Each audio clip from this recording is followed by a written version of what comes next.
Hello student, welcome to my channel. Today we will discuss the Russian formalism in 1915. और 1915 में जब ये Moscow linguistic circle जो था फाउंड हुआ तो इसमें जो है मेंबर्स थे, उनमें रोमन जैकबसन था, जैन मैकरोफ्स्की था, पीटर बैगरट्रेफ था, जियो विनिकर था। इन्होंने 1916 के अंदर सोसाइटी फॉर पोएटिक लैंग्वेज जो है वो डेवलप की और इसमें भी जो था सेक्लॉव्स्की, बोरिस एकनबम और विक्टर वेना ग्रेंडोफ जो जैसे रशियन नेम्स जो थे उन्होंने अहम रोल प्ले किया। अब बेसिकली मैं आपको बताना चाहूँगी ये जो सारा आइडिया था रशियन फॉर्मलिज्म पे ये बेस कर रहा था स्विस लिंग्विस्ट जो था फर्डिनेंड डी सोसियर के आइडियाज के ऊपर, जिसका मकसद ये था you have to focus on the linguistic meaning language of the literary text और आपको किसी भी किस्म के बायस से अलग होकर लिटरेरी टेक्स्ट की इंटरप्रिटेशन करनी है। इसमें उन्होंने कहा कि आपको जब कोई भी लिटरेरी टेक्स्ट आपके सामने आएगा तो आपने उसको हमेशा ऑथर की इंटेंशन को अलग करके फिर उसको इंटरप्रेट करना है, क्योंकि ऐसा होता है कि अगर आप ऑथर की जो पॉइंट ऑफ व्यू को अंडरस्टैंड करने की कोशिश करेगा रीडर और उसके expression of authors world view को अंडरस्टैंड करेगा तो जो असल मीनिंग होंगे लिटरेरी टेक्स्ट के उस तक गेट नहीं हो पाएंगे, वो उसे इंटरप्रेट नहीं कर पाएगा, उसकी लैंग्वेज क्या कन्वे करना चाह रही है, उसकी पोएटिक डिवाइसेस का क्या मकसद है। स्टार्ट में ऐसा हुआ कि जो रशियन फॉर्मलिज्म थे उन सबको फॉर्मलिस्ट जो है कंसिडर किया जाने लगा, लेकिन उन्होंने क्या किया, उन्होंने रिजेक्ट कर दिया इस टाइटल को। उन्होंने कहा ना तो हमारा स्टाइल जो है फॉर्मल है और ना ही हम डायडेक्टिक स्टाइल के हामिल हैं, हम फॉर्मल स्टाइल से हट कर हैं, क्योंकि हमने जो है उन्होंने कहा कि हमने साइकोलॉजिकल और बायोलॉजिकल क्रिटिसिज्म को लिटरेरी टेक्स्ट पर अप्लाई नहीं करना,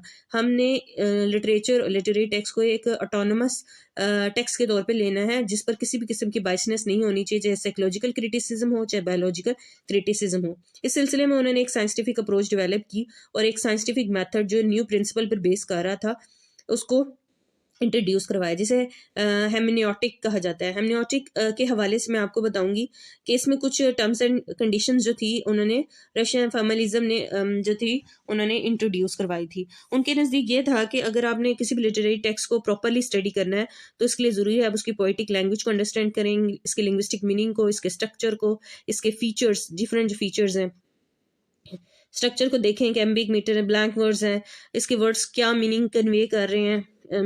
इसी तरीके से आपने इसकी फॉर्म पर फोकस करना है।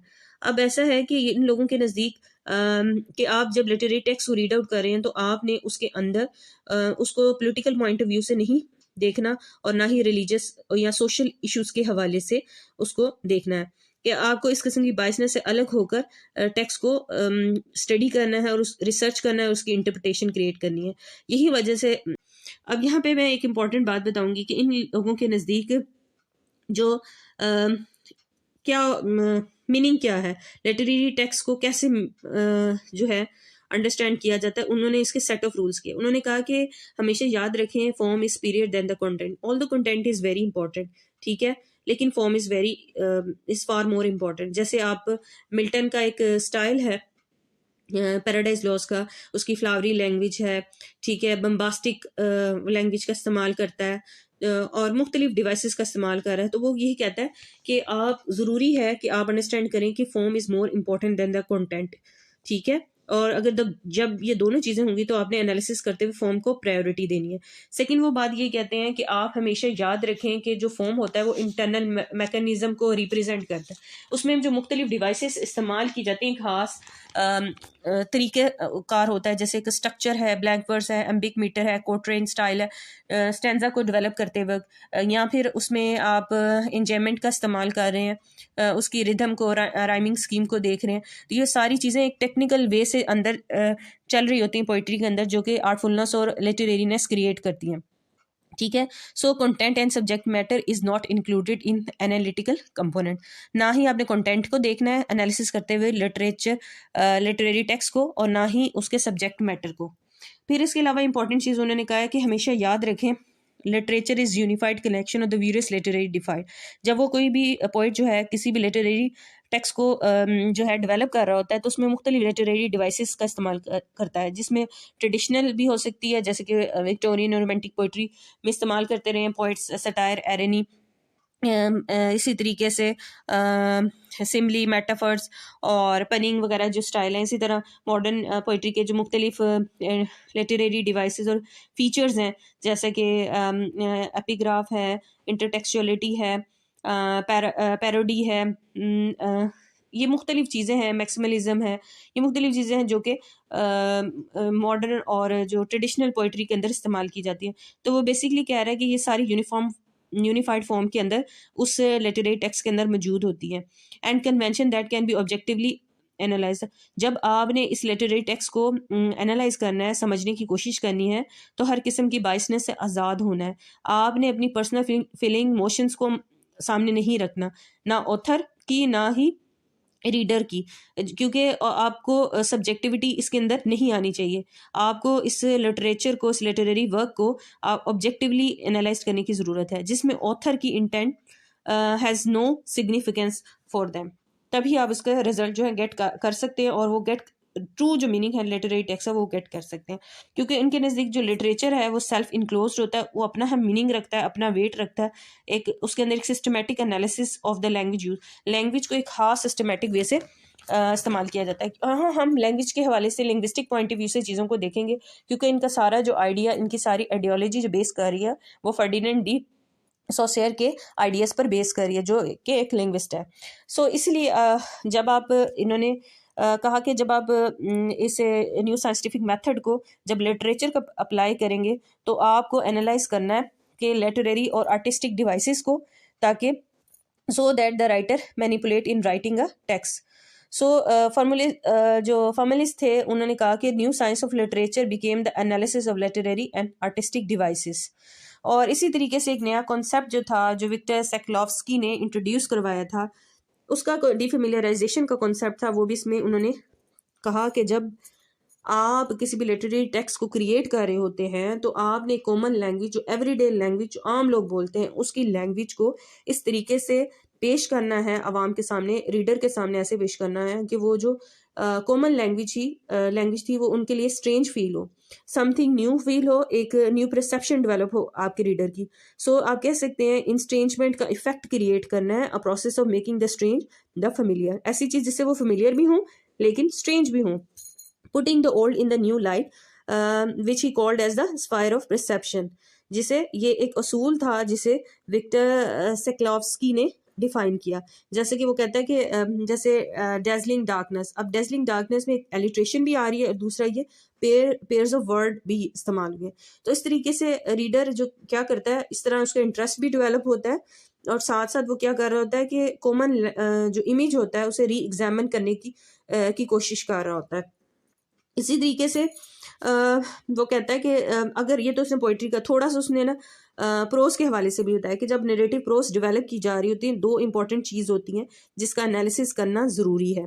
वन इज़ फैबुला, जिसको उसने स्टोरी का नाम दिया, जैसे फॉर एग्जांपल एक नॉवल है उसकी स्टोरी है। दूसरी जो प्लॉट है जिसे सिज़त कहा जाता है, ऐसी जिसके अंदर मुख्तलिफ लिटरेरी डिवाइसेस इस्तेमाल की जाती हैं, और जो है उसमें जो है एक राइटर जो होता है ट्रांसफॉर्म कर देता है स्टोरी को इन द प्लॉट। इसमें for example slip slope comedy का इस्तेमाल करता है, ठीक है, जोसेफ एंड्रयू के अंदर।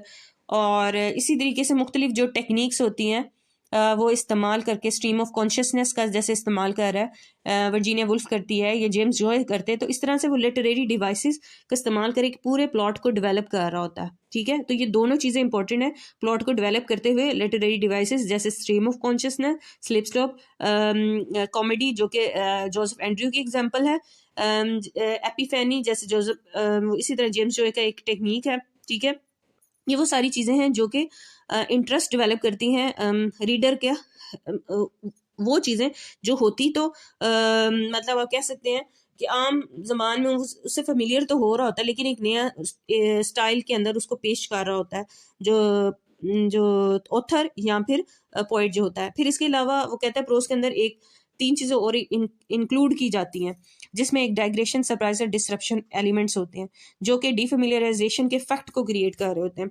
फॉर एग्जांपल जोसेफ एंड्रयू के अंदर मुख्तलिफ डाइग्रेशन इसका इस्तेमाल किया गया, जब मुख्तलिफ इन में जाते हैं, मुख्तलिफ लोगों से मुलाकात करता है, और फिर उनकी अपनी अपनी स्टोरी होती है, ठीक है। लवर की एक अलग स्टोरी है, एक जो आदमी था उसकी एक अलग स्टोरी होती है उसकी लवर के साथ। सो मुख्तलिफ लोगों की मुख्तलिफ स्टोरीज होती है। पर्पस क्या होता है? डाइग्रेशन का, इंटरेस्ट डेवलप करना, स्पेंस क्रिएट करना स्टोरी के अंदर रीडर का। तो कहता है इसके अलावा जो चीज़ें होती हैं, डिस्ट्रप्शन भी बाज़ दफ़ा कर दी। अचानक ही सरप्राइज किया जाता है, जैसे जस्ट एंड्रियो कि एट द एंड पता चलता है कि वो जो आदमी उसकी मुलाकात होती है वो जो है उसका भी जो है जो चाइल्ड होता है वो लॉस्ट कर चुका होता है। तो वो एट द एंड आपको सरप्राइज जो ओपन कर रहा होता है, एक्सपेंस क्रिएट हो रहा है, डिस्ट्रप्शन भी होता है। तो ये ऐसा लैंग्वेज ऑफ द टेक्स्ट इस्तेमाल की जाती है इस तरह की, जो कि डाइग्रेशन, सरप्राइज, डिस्ट्रप्शन क्रिएट करे to make the common thing as the strange. इसके अलावा वो कहता है कि अगर आपने किसी भी लिटरेरी टेक्स्ट को अंडरस्टैंड करना है तो आपको ज़रूरी है कि आप इन कंपोनेंट्स को देखें। सबसे पहले लिटरेरी लैंग्वेज का इस्तेमाल बहुत ज़्यादा इंपॉर्टेंट है, क्योंकि जब ऑथर अपने चॉइस ऑफ वर्ड्स या अपनी लैंग्वेज को इस्तेमाल कर रहा होता है तो वो अपने पॉइंट ऑफ व्यू को कन्वे करना चाह रहा होता है रीडर तक। फॉर एग्जांपल टेड ह्यूज की जो पोम है द थॉट फॉक्स, इसी तरह दैट मॉर्निंग है, ठीक है, हॉक रूस्टिंग है, डिफरेंट जो है। तो वो बेसिकली जब वो आप उसके नेम से आपको अंदाज़ा हो रहा है कि वो जब फॉक्स का इस्तेमाल कर रहा है, is something the animal which is very intelligent and sharp, और इस तरीके से वो अपना जो आइडिया है रीडर तक एक तरह से कन्वे कर रहा है। इसी तरीके से जब वो ग्रीन आइस का इस्तेमाल करता है वर्ड्स का, फर्टेलिटी को सिंबलिज्म, मुख्तलिफ बेसिकली लैंग्वेज इस्तेमाल करके मुख्तलिफ जो सिंबल्स हैं उसको कन्वे कर रहा होता है अपने रीडर के तरफ। इसी तरीके से आप स्ट्रक्चर को देखें तो स्ट्रक्चर के अंदर से आप देख रहे होते हैं कि इसका जो स्ट्रक्चर है क्वार्टरन स्टाइल है। अगर स्टेंजा है 4 लाइन्स का टेड ह्यूज की, अगर एक स्टेंजा जो है तो क्वार्टरन स्टाइल है। अगर ब्लैंक वर्स है, यहाँ पे एम्बिक मीटर है, ये सारे स्टाइल जो है स्ट्रक्चर्स वो अडॉप्ट कर रहा होता है, टोन का इस्तेमाल कर रहा होता है। समटाइम इमोशनल ट्यून होते हैं, मॉर्निंग ट्यून होती हैं। ये मुख्तलिफ स्टाइल्स हैं जो कि वो अपने मुख्तलिफ एनालिटिकल कंपोनेंट्स होते हैं जो कि आपको जब लिटरेरी टेक्स्ट सामने आए तो उसको रीड आउट करना ज़रूरी है। इसी तरह इमेजरी होती है जिसमें आप मुख्तलिफ इमेजरी का इस्तेमाल कर, विजुअल ऑडिटरी इमेजरी होती है, जैसे विजुअल इमेजरी टेड ह्यूज अपनी पोएम द थॉट फॉक्स के अंदर इस्तेमाल कर रहा होता है। तो वो रात का एक खाका पेश कर रहा होता है, फॉरेस्ट का खाका पेश कर रहा है कि in front of him there was a forest जो होता है बेसिकली वो एक इमेजरी क्रिएट कर रहा है अपनी इमेजिनेशन फैकल्टी की कि everything is blank in his mind. तो वो जो डार्कनेस है वो रिप्रेजेंट कर रही है जो पोइट है उसके माइंड को, उसकी जो मेंटल कैपेसिटी को और इमेजिनेशन फैकल्टी को, कि वो he was still unable to write any idea. इसी तरह ऑडिटरी इमेजरी का इस्तेमाल किया है, जिस तरह के टी एस एलियट ने जे अल्फ्रेड प्रूफ्रॉग की जो सॉन्ग है उसके अंदर मुख्तलिफ विजुअल और ऑडिटरी इमेजरी का इस्तेमाल किया हुआ है, ठीक है, और डिपिक्ट कर रहा होता है किस तरीके से एक लोनली पर्सन है, ठीक है, एक मॉडर्न मैन है, उसकी आइसोलेशन एलिनेशन की कंडीशन को डिपिक्ट कर रहा होता है। और इसी तरह अननाउन सिटीजन है, ठीक है। ये ऐसी चीज़ें हैं जो कि उसने क्या कर रहा होता है, वो अपनी विजुअल इमेजरी क्रिएट कर रहा होता है। किस तरीके से इनसाइड और आउटसाइड इमेजरी हो सकती है, विजुअल भी हो सकती है, ऑडिटरी भी होती है, इंडोर आउटडोर। जैसे चर्च गोइंग के अंदर, चर्च के अंदर पार्चमेंट थी, जो फिलिप लार्कन की पोम है चर्च गोइंग, उसके अंदर मुख्तलिफ पार्चमेंट थे, होली स्टोन्स थे, वो बता रहा है, एंड विदर फ्लावर्स जो रिप्रेजेंट करते हैं कि लास्ट डे सेरेमनी हुई थी और everything has been now finished. So rhyming scheme होती है, रिदम का ख्याल रखा जाता है। फिर पैराडॉक्स का इस्तेमाल बहुत ज़्यादा होता है। Paradox is something like contradictory ideas होते हैं जो फ्लो कर रहे होते हैं साथ साथ, एक जैसे नहीं होते, just like imagination versus reality. जैसे कि जो टेड ह्यूज की पोम है द थॉट फॉक्स, उसके अंदर एक आइडिया तो ये है कि वो फॉक्स है, दूसरा जो आइडिया है उसके पैरेलल जो मूव कर रहा होता है वो आइडिया है कि उस the poet is right the poet wants to write something. So वो पोइट के आइडिया को, उसकी इमेजिनेशन को रिप्रेजेंट कर रहा होता है। इसी जैसे कि फिजिकल वर्सेस स्पिरिचुअल होता है और इमेजिनेशन वर्सेस रियलिटी होता है, two opposite ideas, contradictory ideas होते हैं। इसी तरह लिटरेरी डिवाइसेस की बात करें तो अगर ट्रेडिशनल डिवाइसेस की बात कर लें तो सिम्बली, मेटाफर, सटायर, एरनी और पनिंग वगैरह को आपने देखना होगा ताकि अंडरस्टैंड करें या सटायर या पंचेंट किस्म की जो हाईलाइट कर रहा है चीज़ों को, तो उसका क्या पर्पस है? बेसिकली सटायर यूज़ किया जाता है आप जो ऐसी सोसाइटी के अंदर सोशल इश्यूज को हाईलाइट, और ये सख्त किस्म का वो कहते हैं ना क्रिटिसिज्म होता है, एज कम्पेयर टू एरनी वो जो माइल्ड किस्म का होता है। इसी तरह सिमली का इस्तेमाल, मेटाफर का, पनिंग का, और इसी तरह मॉडर्न पोइट्री की जो मुख्तलिफ डिवाइसेस होती हैं, जैसे कि मुख्तलिफ एपिग्राफ का इस्तेमाल, इंटरटेक्चुअलिटी का इस्तेमाल, पैरोडी का इस्तेमाल, जैसे टी.एस. एलियट की जो वेस्ट लैंड है, जिसमें उसने चौसर की द कैंटरबरी टेल्स में 2 अप्रैल का जो मंथ था is the month of is something spring का था, लेकिन टी.एस. एलियट की जो पोम थी वेस्ट लैंड, उसमें उसने मंथ ऑफ जो कहते हैं ना वेस्ट लैंड का था, डिस्ट्रक्शन का, डिसअपॉइंटमेंट का, और इस किस्म के जो एलिमेंट्स थे उसको बेसिकली पोइट्री में उसने पैरोडी का इस्तेमाल किया था। चौसर की जो थी जो पोम थी द कैंटरबरी टेल के फर्स्ट लाइंस को उसने एज अ पैरोडी के तौर पर लिया था द वेस्टलैंड में टी.एस. एलियट ने। इसी तरीके से अगर हम फर्दर इसकी तरफ मूव करें तो मैं आपको पहले ही बता चुकी हूँ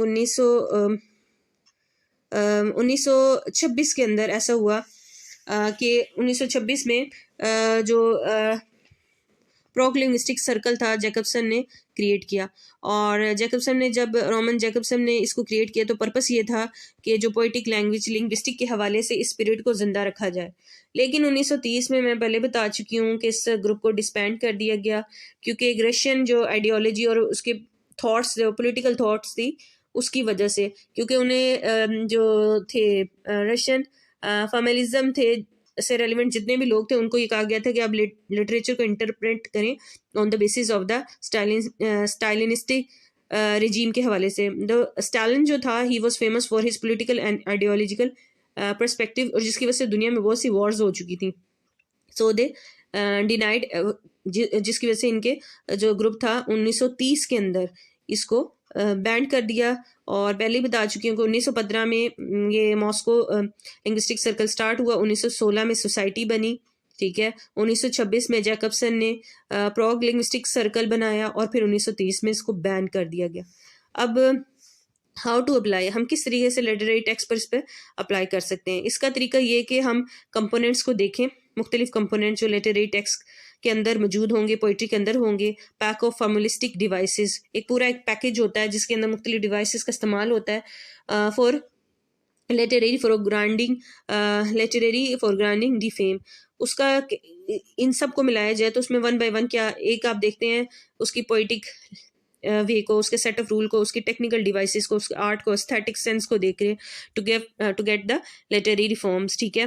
फिर आप उसकी फॉर्म को चेक कर रहे होते हैं, फॉर्म क्या है, स्ट्रक्चर क्या है, डिवाइसेस कौन सी यूज़ किया, सटायर, एरनी, पनिंग क्या इस्तेमाल किया हुआ है, लिटरेरीनेस क्या है, वोकेबलरी का इस्तेमाल क्या किया उसने, आर्टफुलनेस उसमें क्या है। इसी तरह उन्होंने अगर किसी इशू को या किसी भी चीज़ को उन्होंने प्रोमिनेंट करने की कोशिश किया थ्रू द सटायर या punning for grounding of literary language. For example जैसे तौफीक रफ़त की पोम थी द वेडिंग मूनसून, तो उसी का जो सोशल इशू पर सटायर के तौर पर उसने जो है ना इस्तेमाल किया है for grounding of literary language. इसी तरह डीफेमिलियराइजेशन भी क्रिएट की जाती है, जैसे बताया आपका स्टोरी के थ्रू, लॉट के थ्रू, डाइग्रेशन के थ्रू, इसी तरह डिस्ट्रक्शन के थ्रू, और इसके ये सारी वो चीज़ें हैं सरप्राइज वगैरह जिसके थ्रू आप लिटरेचर को एनालाइज कर सकते हैं। I hope you understand my lecture. In case of any question you can write the comment.